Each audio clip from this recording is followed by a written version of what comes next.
Question de Chantal, habitante dans un immeuble du 4e arrondissement de Paris. Nous sommes envahis de touristes qui viennent pour de courtes durées et font beaucoup de bruit.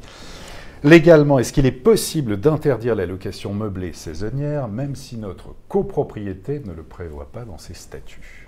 Alors, il y a deux choses.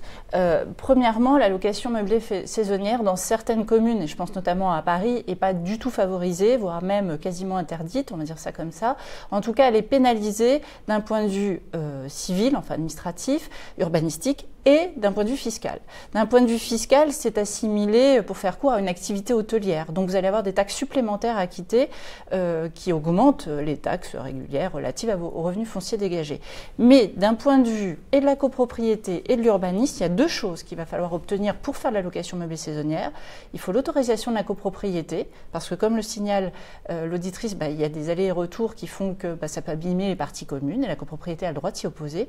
Et deuxième chose, et ce n'est pas négligeable, comme c'est une activité commerciale, il va falloir obtenir l'autorisation de la mairie, qui ne va pas forcément la donner. Oui, on rappelle notamment tout à fait que pour les locataires, on sait que pour les particuliers, la location reste possible dans la limite quand même de 120 jours par an de sa résidence principale. Au-delà, on considère que le logement, c'est une résidence secondaire, donc le fruit d'une activité professionnelle.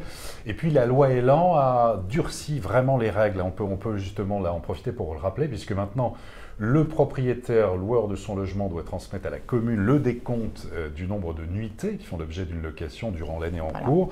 Sinon, des risques d'amende qui vont de 5 000 jusqu'à 10 000 euros.